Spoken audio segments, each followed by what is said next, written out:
کندهار ښار کې د 200 میلیونه افغانیو په لګښت د یو سړک د وروستۍ برخې قیر کولو چارې پیل شوې. مسؤلین وایي دا سړک چې نورې چارې بشپړې شوي یوازې د وروستۍ برخې په جوړېدا سره به د کندهار ښار د سویل لور ته پرتې ولسوالیو سره ونښلوي.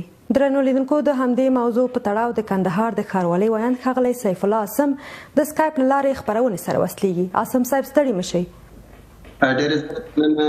هم تاسو د یک تلویزیون ټولو درنو لیدونکو او کارکوونکو سلامونه وایم. مننه عاصم صاحب. که په پیل کې د یک تلویزیون اوریدونکو ته کندهار کې د سړک د قیر کونې په اړه یو څه معلومات ورکړئ. کندهار ښار کې په تیر کال کې مختلف سړکونه کریزې شوي دي.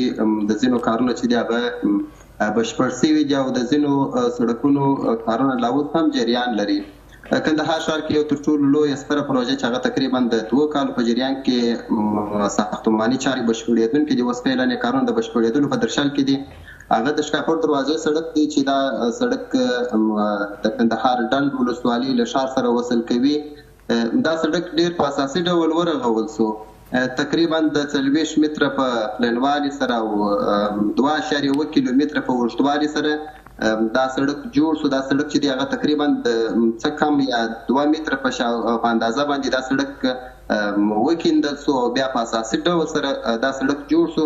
پر دې باندې تقریبا 200 میلیونه افغاني لګښت راغلی. د کندهار ښاروالۍ د انکشافي بودیجې څخه دغه پیسې ورکول کېږي. د دې سړک مخکې نه و جوړ. د دې لارې تلونکي کسان او د دې سیمې د ډنډ ولسوالۍ اوسېدونکي د ډېرو ګڼو ستونزو سره مخامخ وو. اوس دا دې کارونه بشپړېدونکي دي. انشاءالله د 2 هفتو په موده کې به دا سړک په مکمل ډول ټولې رغنیزې چارې بشپړې شي او ګټې اخیستنې ته به وسپارل شي. بل عاصم صاحب مننه. د دې سړک په بشپړېدا به د کومو ولسوالیو لارې رالنډې شي؟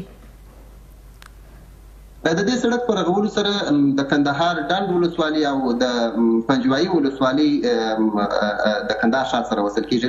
ډېره برخه هغه د ډنډ ولسوالۍ د چې هغه د دې سړک په توسط د کندهار ښار سره وصل کېږي. عاصم صاحب، که په کندهار کې د ورته پروژو په اړه هم معلومات راکړئ. سږکال کومې پروژې په کندهار کې پیل شوې، د کومو پروژو کار بشپړ او کومې اوس د پلي کېدا په حالت کې دي؟ کندهار کې په تیر کال کې تقریبا د 8 په شاوخوا سره د سړکانو کریزې ترسره شوې ده.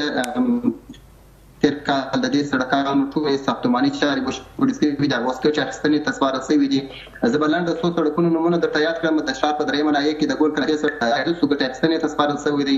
بل د نجار کارتې وصلېدونکي سړک و چې دا د ښکار دروازې سړک سره وصل کېږي او د نجار کارتې زابر غاړي سړک د زیرت سره وصل کی. دا بشپړ شو.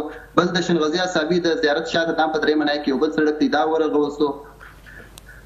بل مهم سړک دا هم د کندهار ښار د اوسېدونکو یو ډېر ارمان چې دا سړک جوړ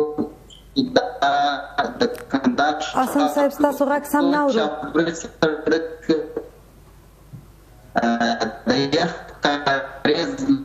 سړک سره وصل شو. که څه هم د دې سړک هغه اندازه چې ده تقریبا 2 متره دی. عاصم صاحب ستاسو انټرنیټ لکه چې ستونزه لري. ډېره مننه چې په دې خبرې ټولګه کې مو مهم ټکي له اوریدونکو سره شریک کړه. د ریچارډ د راپور له مخې د امریکا د ولسمشر ډانلډ ټرمپ وروستی فرمان چې